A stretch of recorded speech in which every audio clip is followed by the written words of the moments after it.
नमस्कार दोस्तों, स्वागत है आपका अपने YouTube चैनल परीक्षान एकेडमी पर।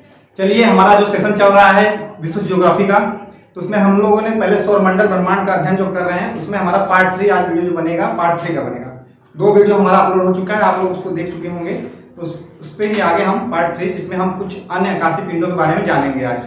चलिए एक एक करके समझते हैं। यहाँ पहले समझते हैं, एक बार फिर से रिकॉल कर लेंगे इसको कि सौरमंडल हमारे कितने ग्रह हैं। तो सौरमंडल में हम देखते हैं कि सूर्य, हमारा सूर्य है, ये सौर परिवार का मुखिया होता है। और इसमें 8 हमारे सौरमंडल में 8 ग्रह हैं। तो 8 ग्रह सीक्वेंस से देख लेते हैं एक बार फिर से।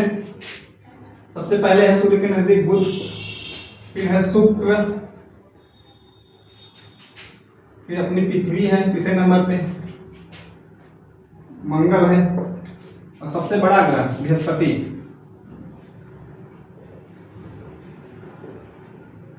उसके बाद शनि, फिर अरुण और वरुण लास्ट में। सूर्य से सबसे दूर जो ग्रह है उसका नाम वरुण है। ये तो हम सौरमंडल में हम लोग पढ़ चुके हैं एक ग्रहों के बारे में। तो आज हम देखेंगे कुछ अन्य आकाशीय पिंड जैसे क्षुद्र ग्रह हो गए, उल्का पिंड हो गए, ये सब। पहले हम बात करते हैं एक और, मतलब कि पहले स्टार्टिंग में जब जानकारी मिली थी सौरमंडल में कितने ग्रह हैं, तो सब मतलब 9 बताया जाता था। क्यों? क्योंकि एक और ग्रह था जिसका नाम था प्लूटो। प्लूटो सबसे बाहरी, वरुण से भी दूर, मतलब आगे सूर्य से सबसे दूर स्थित एक ग्रह था पहले, छोटा, जिसका नाम था प्लूटो। तो एक अंतर्राष्ट्रीय यूनियन संघ में एक मतलब सम्मेलन हुआ था, जिस कारण से उसको ग्रह से निकाल दिया गया। क्यों निकाल दिया? क्योंकि उसकी जो ग्रह होने में जो विशेषता थी वो उसका पालन नहीं कर रहा था। तो उसका मतलब क्या है उसको समझते हैं प्लूटो के बारे में। तो प्लूटो देखेंगे तो पहले सौरमंडल में हमारे पहले 9वां ग्रह कहा जाता था। तो वो कहाँ था? एकदम बाहरी,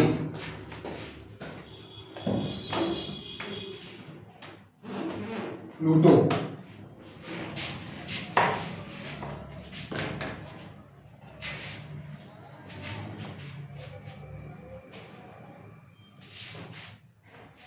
हम लोग प्लूटो की बात कर रहे हैं।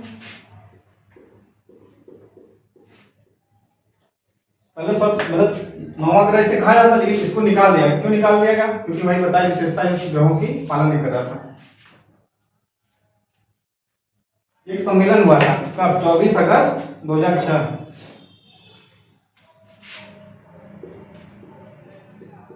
24 अगस्त 2006 में चेक गणराज्य, कहाँ है चेक गणराज्य?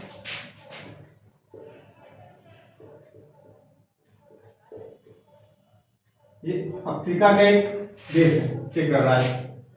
और यहाँ पे कहाँ? प्राग में एक सम्मेलन हुआ है, IAU, अंतर्राष्ट्रीय खगोल यूनियन संघ।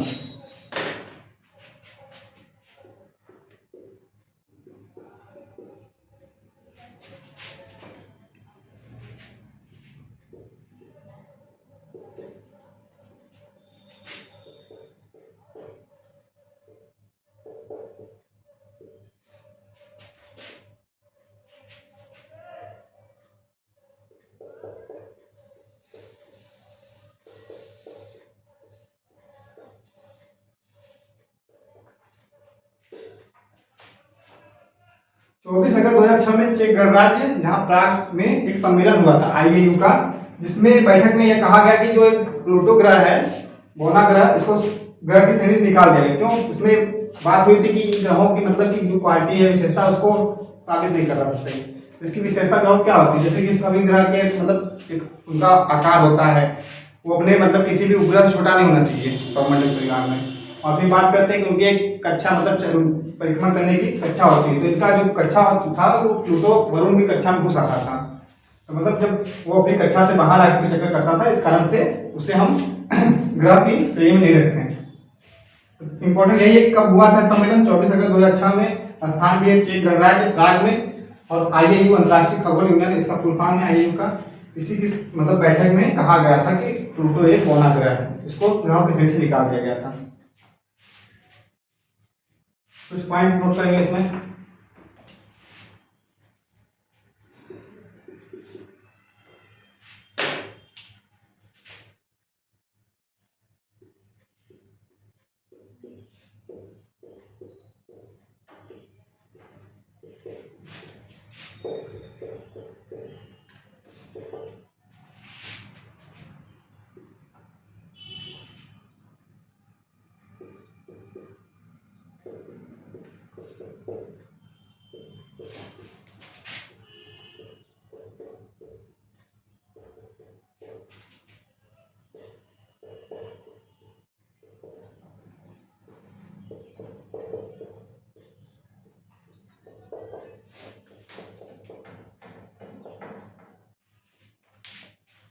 तो पॉइंट इसको फिर से देख लेते हैं। यह चंद्रमा से भी छोटा है। चंद्रमा मतलब क्या है? पृथ्वी का उपग्रह एकमात्र है, तो उपग्रह से भी छोटा है, इस कारण से इसको हम ग्रह श्रेणी में रखते हैं। और यह सूर्य की परिक्रमा करते हुए वरुण की कक्षा में आ जाता था। तो जो परिक्रमा जब सूर्य की करता था तो इसका जो परिक्रमा कक्षा था उससे वरुण की कक्षा में प्रवेश कर लेता था। इस कारण से इसको हम बौना ग्रह ग्रह श्रेणी से निकाल दिया गया। ठीक है, हम प्लूटो के बारे में समझ चुके हैं। अब चलेंगे आगे, कुछ और भी है आकाशीय पिंडों को देखते हैं।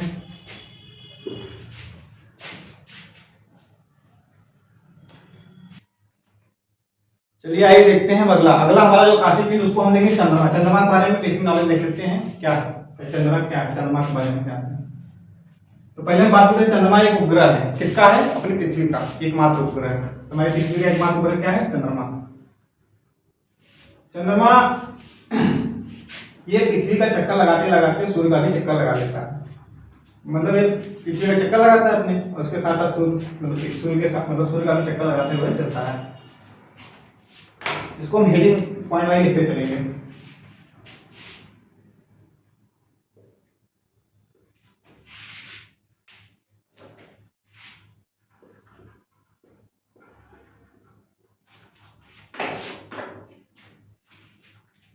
पृथ्वी का एकमात्र उपग्रह।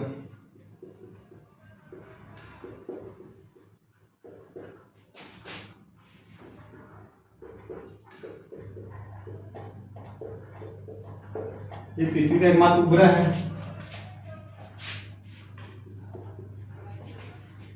इससे जीवाश्म ग्रह भी करते हैं, जीवाश्म ग्रह भी करते हैं।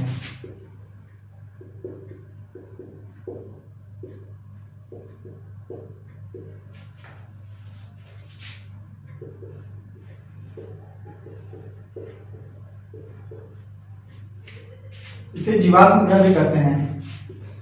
एक और पॉइंट लिखेंगे, इसकी सतह पे मतलब चंद्रमा की सतह पे सर्वाधिक मात्रा में सिलिकॉन, कौन सा तत्व है? सिलिकॉन।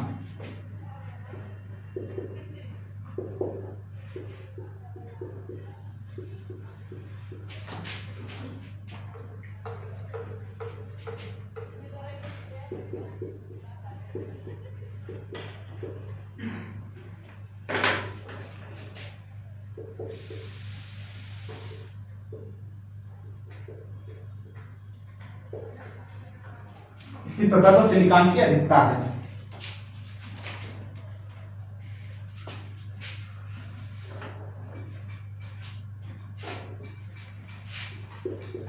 चंद्रमा के बारे में जो अध्ययन करते हैं हम लोग उसको क्या कहते हैं? उसको कहते हैं सेलेनोलॉजी। क्या कहेंगे? सेलेनोलॉजी।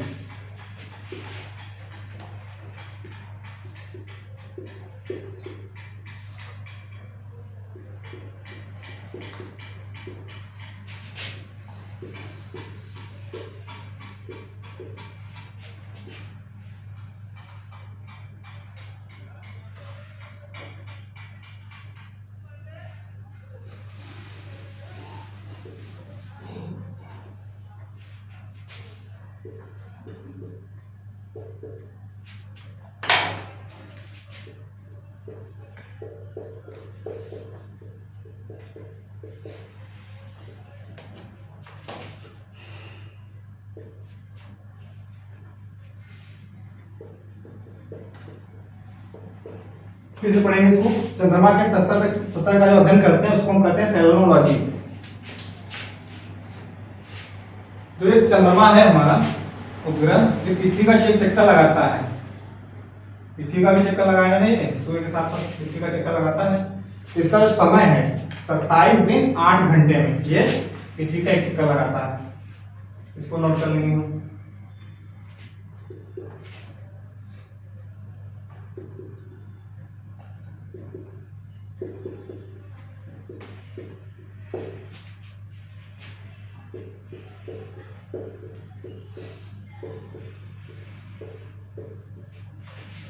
एक पॉइंट और इसमें, जैसे पृथ्वी की परिक्रमा कितने दिन करता है, 27 दिन 8 घंटे में, तो सेम यही टाइम, यही समय ये अपने घूर्णन मतलब अपने अक्ष पे भी घूमता है इतने ही समय में। तो लिख देंगे इसको भी।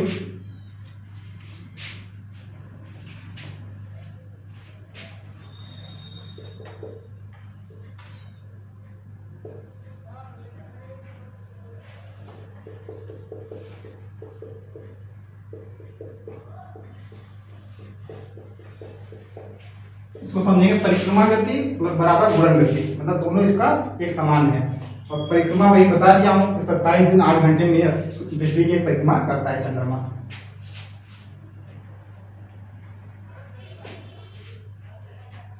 अगला पॉइंट है, जो हम चंद्रमा का जो भाग देखते हैं, चंद्रमा का जैसे एक बात बताते हैं, चंद्रमा का कोई अपना उसका खुद का प्रकाश नहीं है, वो सूर्य के प्रकाश से ही रात में चमकता है। तो जो रात में चमकता है तो हम देखते हैं उसको, जो उसका पूर्ण जो पूर्णिमा दिन जिस दिन दिखता है हमको, तो चंद्रमा का जो दिखता है वो भाग, वो लगभग 59% भाग दिखता है हमको, बाकी जो बचा है शेष उतना परसेंट भाग हम नहीं देख पाते हैं। पृथ्वी से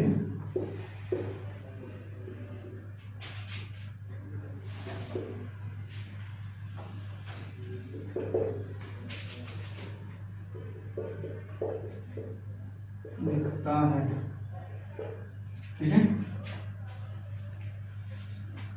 एक पॉइंट वही बात और करते हैं कि पृथ्वी से चंद्रमा कितना परसेंट भाग दिखता है, और फिर प्रकाश की बात करते हैं कि जैसे सूर्य का प्रकाश जो पृथ्वी पहुंचता है 8 मिनट 16 सेकंड लगभग लगता है, तो चंद्रमा का भी प्रकाश पृथ्वी तक पहुंचने में कितना लगता है, इसको लिख लेते हैं पॉइंट करके। इसका समय जो लगता है 1.28 सेकेंड, 1 मिनट 28 सेकेंड।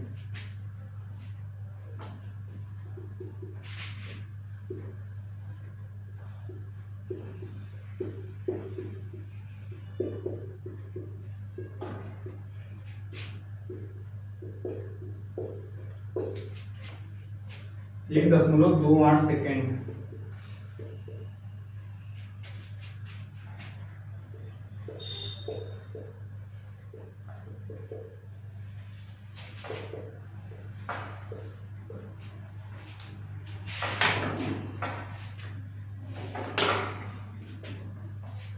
एक बार इसको देख लेते हैं, फिर इरेज करके कुछ और चंद्रमा के बारे में जानते हैं। पृथ्वी का एकमात्र उपग्रह है, इसे जीवाश्म उपग्रह भी कहते हैं। इसकी सतह पर सर्वाधिक मात्रा में सिलिकॉन तत्व पाया जाता है। चंद्रमा की सतह के जो अध्ययन करते हैं उसको कहते हैं सेलेनोलॉजी।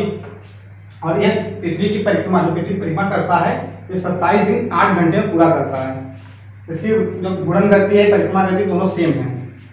पृथ्वी से चंद्रमा का लगभग 59% भाग हम देख पाते हैं, और चंद्रमा का प्रकाश जो पृथ्वी पहुंचता है 1.28 सेकेंड में पहुंच जाता है।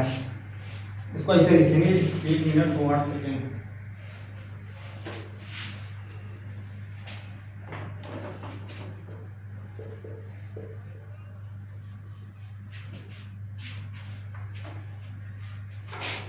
ठीक है, इतना देखिए। अब इसको हम इरेज करें, कुछ और भी चंद्रमा के बारे में जानेंगे। चलिए आइए देखते हैं कुछ और पॉइंट भी है चंद्रमा के बारे में।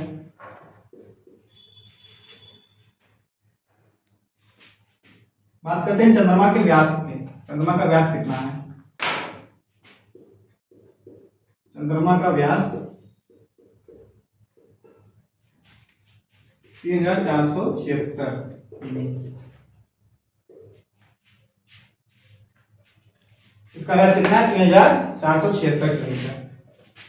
और एक पॉइंट और नोट करेंगे, गुरुत्वाकर्षण बल। चंद्रमा पर जो गुरुत्वाकर्षण बल लगता है वो पृथ्वी का 1/6, इसको नोट करेंगे।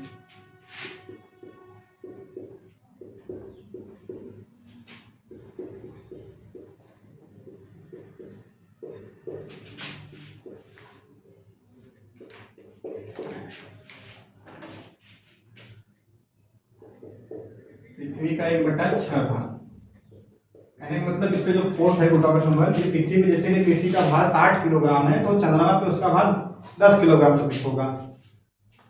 इसका 1/6वां भाग वहां पता चलता है बदला। अगला पॉइंट है, एक पर्वत है लिबनिट्ज। लिबनिट्ज जो पर्वत है चंद्रमा पे सबसे ऊंची चोटी है उसकी, चंद्रमा की। इसको नोट करके लिख लेंगे।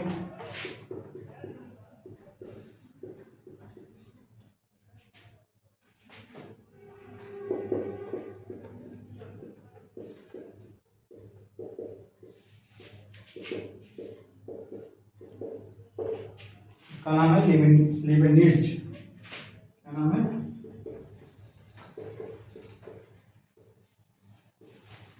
लीबनिट्ज पर्वत।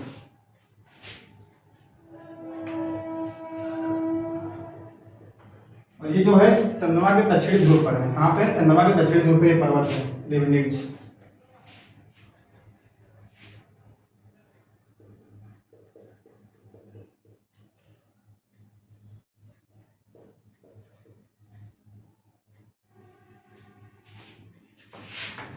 अगला पॉइंट लिखेंगे हम, नासा ने एक मिशन भेजा था अपोलो 11। कब भेजा था? 21 जुलाई 1969 में। इसको हम लिख लेते हैं एक पॉइंट। नासा ने अपना मिशन चंद्रमा पे अपोलो 11।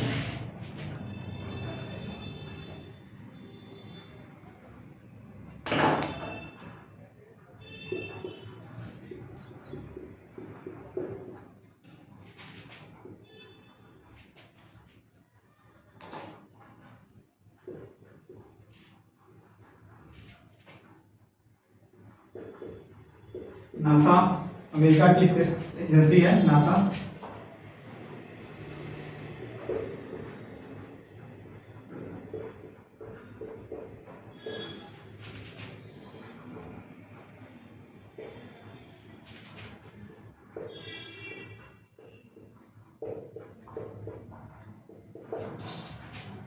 इक्कीस जुलाई 1969 में नासा ने अपोलो 11 मिशन भेजा था चंद्रमा पे। और इसमें जो नील आर्मस्ट्रांग, जो नाम सुनते आए हैं कि सर्वप्रथम चंद्रमा की धरती पर पैर रखने वाला, कदम रखने वाले जो हैं वो कौन थे? Neil Armstrong. इसको हम नोट करके लिख लेंगे यहाँ पे।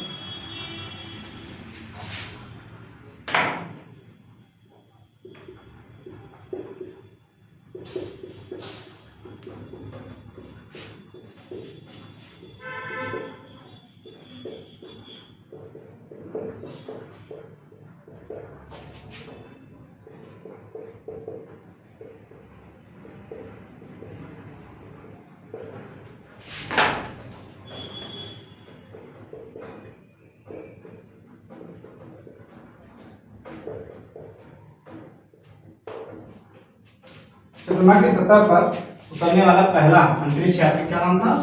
Neil Armstrong. ये एग्जाम पूछता है। एक बार फिर से इसको देखेंगे। चंद्रमा का व्यास कितना है? 3476 किलोमीटर है। चंद्रमा का गुरुत्वाकर्षण बल पृथ्वी का 1/6वां भाग है। और चंद्रमा की सबसे ऊंची चोटी जो है पर्वत, उसका नाम लीबनिट्ज पर्वत है, जो दक्षिणी ध्रुव पर स्थित है।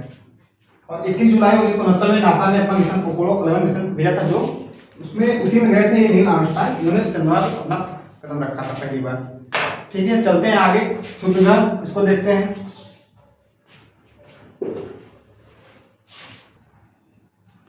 चलिए आगे देखते हैं। आगे हमारा जो पॉइंट रहेगा क्षुद्र ग्रह। क्षुद्र ग्रह क्या है? इसको इंग्लिश में एस्टेरॉइड कहते हैं। इसको हेडिंग डालेंगे क्षुद्र ग्रह।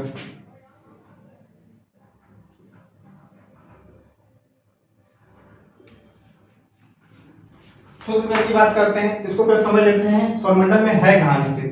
तो हम बात करते हैं मंगल और बृहस्पति की। जो हमारा ग्रह है मंगल और बृहस्पति सौरमंडल का, इसके बीच में ये क्षुद्र ग्रह पाए जाते हैं। यहीं पर ये छोटे छोटे बड़े बड़े ग्रहों से छोटे पिंड होते हैं, जो ग्रहों के साथ मतलब सूर्य की परिक्रमा करते हैं ये सब। तो क्षुद्र ग्रह पूछता है कि सौरमंडल में कहाँ किन दो ग्रहों के बीच मिलते हैं? तो मंगल है और बृहस्पति, इन दोनों के बीच में क्षुद्र ग्रह पाए जाते हैं। इसको हम एक पॉइंट में करके लिख सकते हैं।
परिभाषा में देखिए, मंगल और बृहस्पति के मध्य अनेक छोटे छोटे खगोलीय पिंड पाए जाते हैं जो सूर्य की परिक्रमा करते हैं, इन्हें हम क्षुद्र ग्रह कहते हैं। एक नाम सुने मतलब बता रहे हैं, फोरविस्टा। फोरविस्टा एक ऐसा क्षुद्र ग्रह है जो हम पृथ्वी से इसको देख सकते हैं।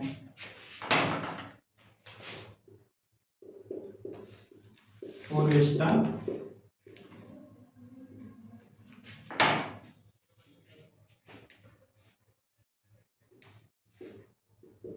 पृथ्वी से दिखने वाला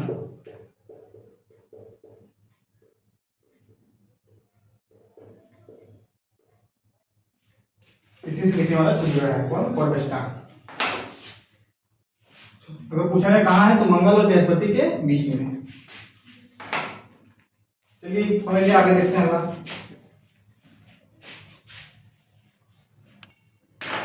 अगला पॉइंट है हमारा धूमकेतु।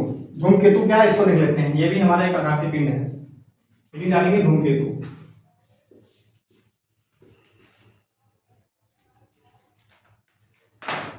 यह गैसों और धूल का बना एक मतलब बड़ा जैसा पिंड होता है, जो कि मतलब इसको हम उछल तारा भी कहते हैं। ये जब सूर्य के समीप पहुंचता है तो जलने लगता है। जलने लगता है इसका मतलब जो गैसें होती हैं वो कुछ का निर्माण कर लेती हैं, जिस कारण इसको उछल तारा भी कहते हैं। इसको हम लिख के समझेंगे।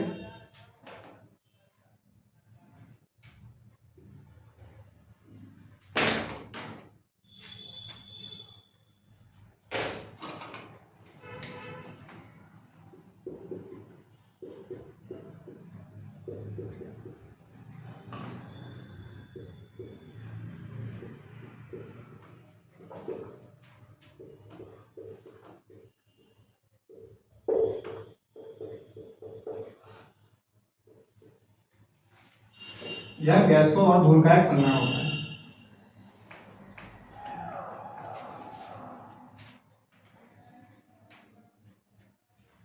यहाँ पे समझेंगे, जब ये सूर्य के नजदीक पहुंचता है, जब ये घूमते हुए सूर्य के नजदीक पहुंचता है तो ये यही जो है इसका गैस जो है वो जलने लगता है। जब जलने लगता है तो ये कुछ का निर्माण कर लेता है। इसी कारण इसे हम उच्छल तारा कहते हैं।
जो बताया है वही लिखे हैं। यह सूर्य के जब नजदीक पहुंचता है तो जलने लगता है, जिस कारण से जो गैसें होती हैं इसके पीछे अपोजिट साइड में गैसें जल के मतलब कुछ का निर्माण कर लेती हैं, जिसे हम उच्छल तारा कहते हैं। एक धूमकेतु हेली जिसका नाम है, ये प्रतिवर्ष 76 वर्ष बाद दिखता है। प्रति 76 वर्षों बाद एक बार देखा जाता है हेली।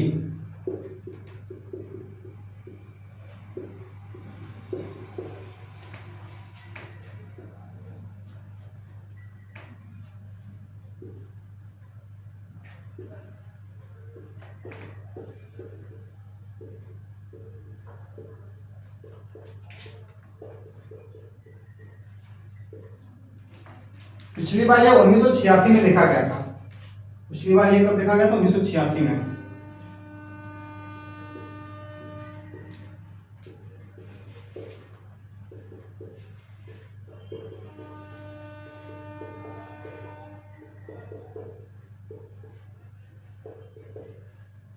अब 76 इसमें ऐड कर लेंगे तो पता बता सकते हैं कि अगली बार ये कब दिखेगा।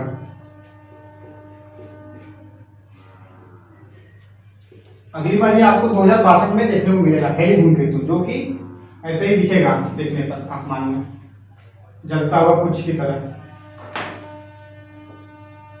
चलिए फिर आगे बढ़ते हैं, एक पॉइंट और है उनका पिंड है उसको समझ लेते हैं।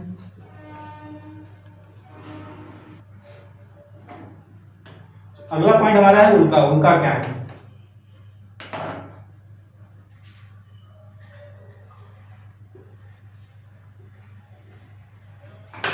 उल्का क्या है इसको समझते हैं। उल्का जो होते हैं ये क्षुद्र ग्रह और धूमकेतु, धूमकेतु पे पढ़ाया अभी, इनके ही टूटे हुए पार्ट होते हैं, छोटे छोटे टुकड़े होते हैं, जो कि ये अपनी पृथ्वी की सतह मतलब आके मतलब पृथ्वी सतह पे आना चाहते हैं, क्योंकि गुरुत्वाकर्षण बल है पृथ्वी का, तो चक्कर लगाते लगाते जो छोटे होते हैं वो इसकी तरफ आकर्षित होते हैं।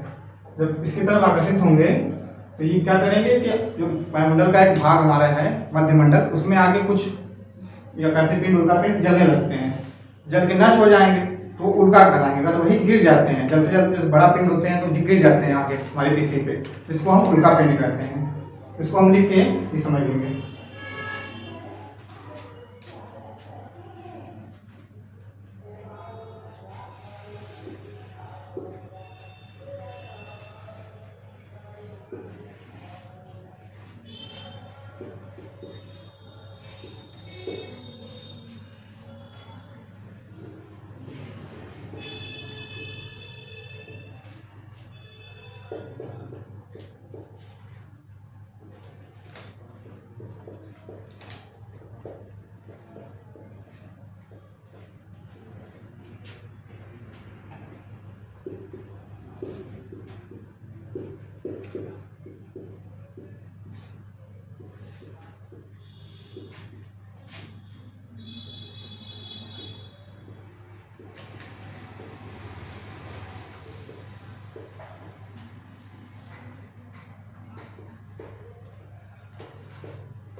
ये धूमकेतु व क्षुद्र ग्रह के छोटे टुकड़े होते हैं, इसलिए गुरुत्वाकर्षण बल के कारण उसकी तरफ आकर्षित होते हैं।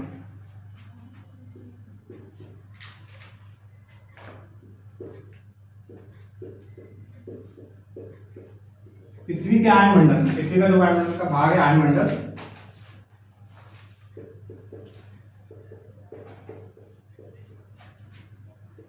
जलकर नष्ट हो जाते हैं, आने पर जलकर नष्ट हो जाएंगे।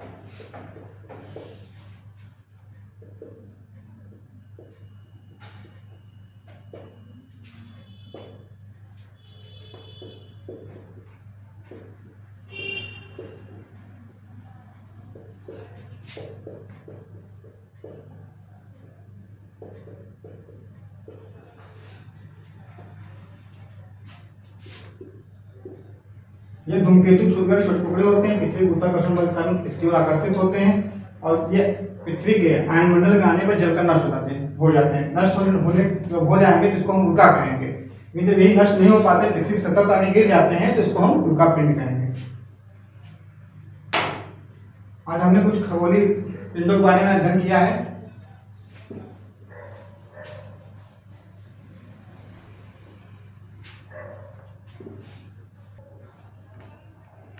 एक बात समझ लेते हैं, जैसे कि हम देखते हैं जो कुछ दूरी होती है, जैसे हम हमारी पृथ्वी पर दूरी होती है किलोमीटर मील, ऐसे हम माप लेते हैं, लेकिन कुछ खगोलीय मतलब अंतरिक्ष की भी दूरियां होती हैं, उसको हम समझ लेते हैं। जैसे पार्सेक हो गया, प्रकाश वर्ष हो गया, इसको समझ लेते हैं।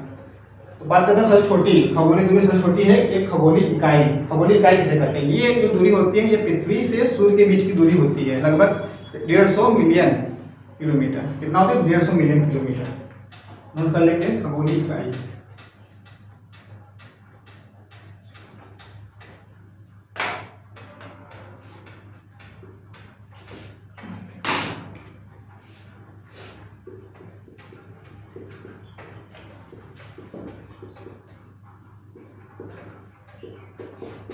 अंतरिक्ष की दूरियां।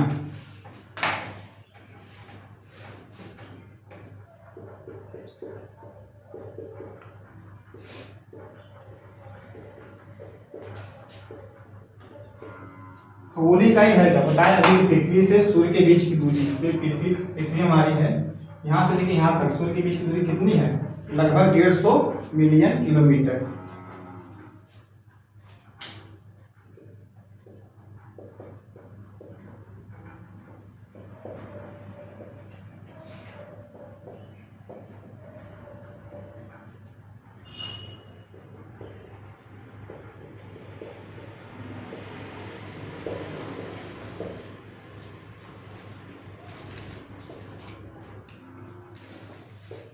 लगभग 150 मिलियन किलोमीटर है। एक हमारा है प्रकाश वर्ष।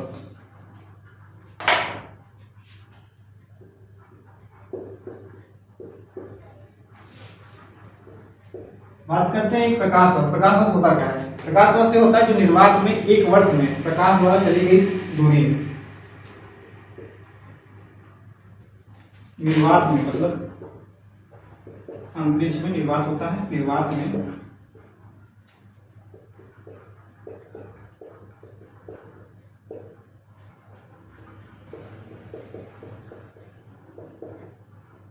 चली गई दूरी। निर्वात में एक वर्ष में जो दूरी चली जाती है उसे हम प्रकाश वर्ष में नापते हैं। एक प्रकाश वर्ष कितना होता है? 9.46 गुणे 10⁻15। इसको हम लिख सकते हैं, एक प्रकाश वर्ष बराबर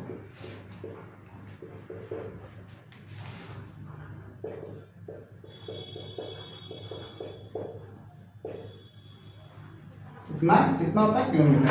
9.46 गुणे 10⁻15 किलोमीटर। सबसे बड़ी खगोल पूछा जाए खगोलीय दूरी में सबसे बड़ी दूरी कौन सी है? दूरी नापने की सबसे बड़ी दूरी, तो इसे हम कहते हैं पार्सेक। तो पार्सेक देख लेते हैं।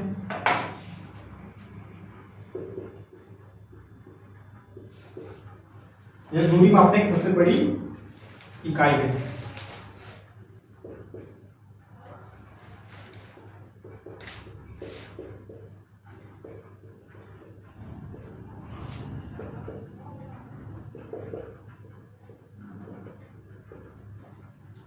सबसे बड़ी दूरी क्या है मापने की इकाई? पार्सेक। ये हमारा है, मतलब बात करते हैं कि अगर एक पार्सेक में कितने प्रकाश वर्ष होते हैं, तो इसका है 3.26 प्रकाश वर्ष।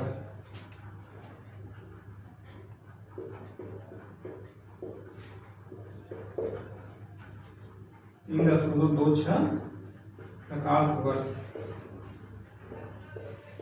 एग्जाम में पूछ सकता है कि पार्सेक बराबर कितना होता है, तो 3.26 प्रकाश वर्ष होता है। ये कुछ अंतरिक्ष की दूरियां थी खगोलीय इकाई मापने के लिए, मतलब पृथ्वी सूर्य के बीच की दूरी है। प्रकाश वर्ष निर्वात में एक वर्ष में चली गई दूरी है। पार्सेक सबसे बड़ी दूरी है। सबका मात्रक पैमाना है मात्रक के साथ, इसको देख लेंगे आप लोग। आज का हमारा टॉपिक यही समाप्त करते हैं। अंतरिक्ष सौरमंडल के बारे में हम लोग पढ़ चुके हैं। अब आगे कुछ अगला टॉपिक नया लेकर आएंगे। आज के लिए इतना ही, धन्यवाद। हमारे चैनल को लाइक कीजिए एंड सब्सक्राइब कीजिए।